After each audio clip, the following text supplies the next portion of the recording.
우리가 발 딛고선 이 땅 말고요. 저 까마득한 우주, 그 크기를 잰다는 게 상상이 되시나요? 인류는 그저 바라만 봐야 했던 저 머나먼 공간을 어떻게 자로 재듯 정확하게 측정할 수 있었을까요? 자, 지금부터 인류가 어떻게 우주라는 거대한 미스터리를 풀어왔는지 그 놀라운 탐정 이야기를 한번 시작해 보겠습니다. 자, 모든 탐정 이야기에는 시작을 여는 단서가 있잖아요.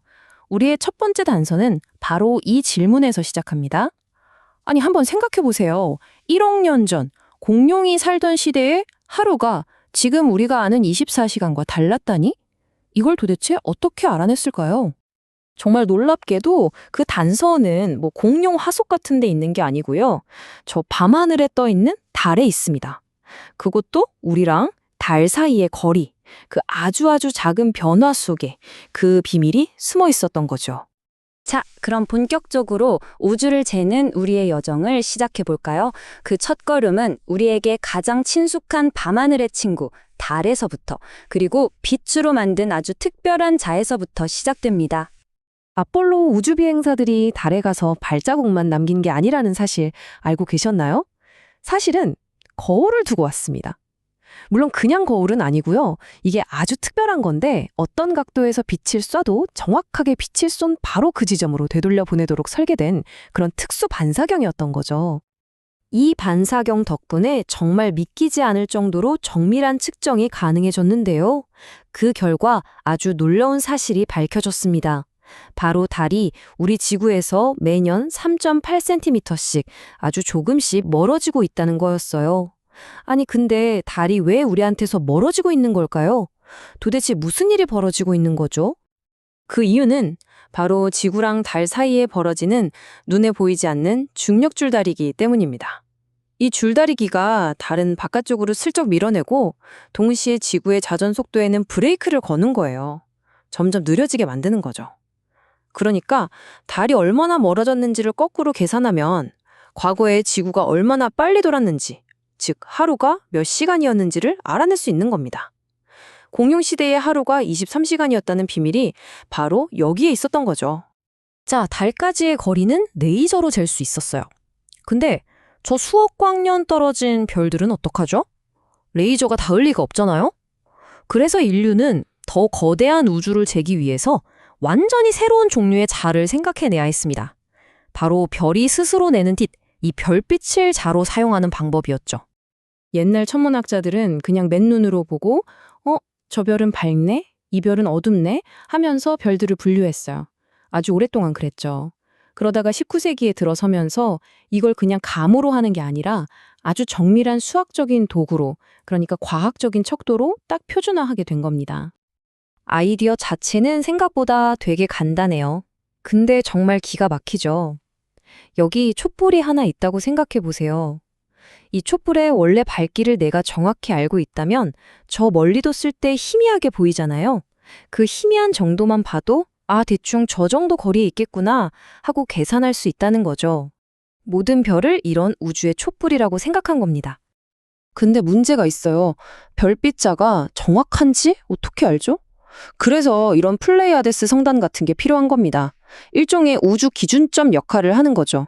우리가 자를 쓰기 전에 눈금이 정확한지 확인하는 것처럼 비교적 거리를 정확하게 아는 이 성단을 기준으로 우리가 만든 별빛 자가 얼마나 정확한지 테스트하고, 말하자면 0점을 맞추는 거예요.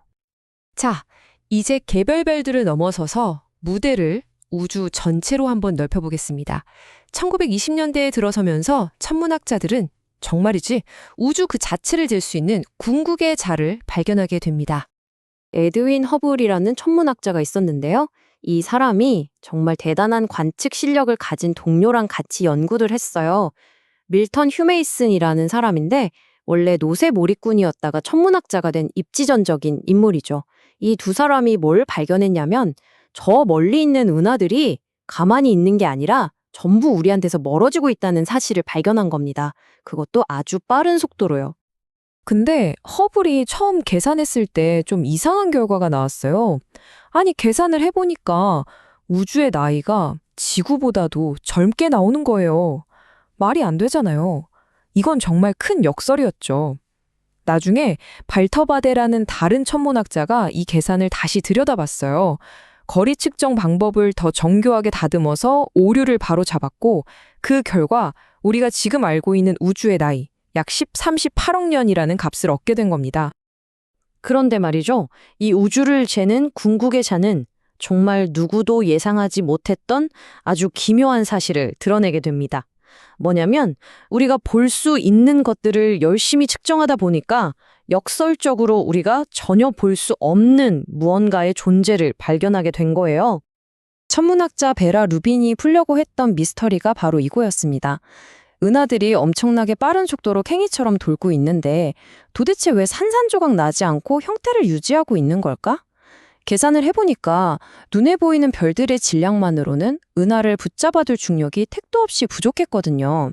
물리 법칙대로라면 진작에 다 흩어져 버렸어야 했어요. 바로 이 지점에서 우리가 알던 물리학 법칙이랑 실제 관측 결과가 정면으로 충돌한 겁니다. 원래대로라면 은하 중심에서 멀리 떨어진 바깥쪽 별들은 훨씬 느리게 돌아야 맞아요. 그런데 실제로 보니까 안쪽에 있는 별들이랑 거의 똑같은 속도로 쌩쌩 돌고 있는 거예요. 이건 마치 보이지 않는 거대한 손이 은하 전체를 꽉 쥐고 함께 돌리고 있는 것과 같은 모습이었죠. 그래서 베라 루빈과 동료 과학자들이 내린 결론은 단 하나였습니다. 우리 눈에는 보이지 않지만 엄청난 질량을 가진 무언가가 존재해야만 한다. 이 미스테리한 존재, 이 우주의 유령에게 그들은 암흑물질이라는 이름을 붙였습니다. 그리고 그 양이 정말 상상을 초월합니다. 이게 얼마나 충격적인 거냐면요. 우리가 아는 모든 것, 그러니까 밤하늘의 별, 행성, 가스, 심지어 우리 자신까지 이 눈에 보이는 모든 걸 다 합쳐도 우주 전체 질량의 아주 작은 일부밖에 안 된다는 거예요.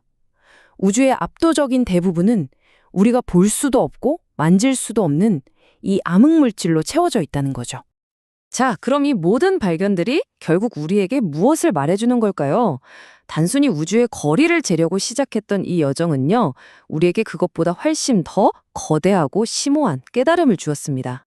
우주가 얼마나 빠르게 팽창하는지를 정확히 측정할 수 있게 되면서 우리는 마치 영화를 되감듯이 시간을 거슬러 올라갈 수 있게 됐습니다.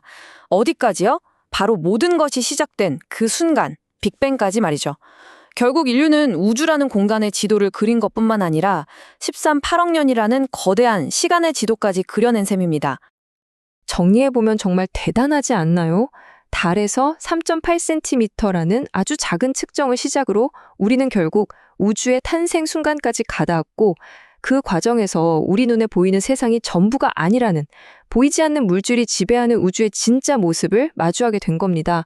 결국 핵심은 이거예요. 무언가를 측정한다는 행위 자체가 우리 우주에 대한 더 깊은 비밀의 문을 여는 열쇠였다는 거죠.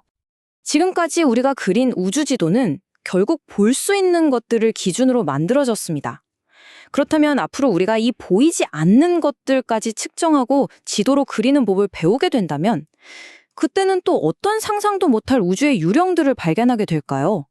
이게 바로 과학이 가진 위대한 모험 정신이 아닐까 싶습니다. 우주라는 지도는 아직 빈칸 투성이고 어쩌면 가장 놀라운 발견은 여전히 저 깊은 어둠 속에서 우리를 기다리고 있을지도 모르니까요.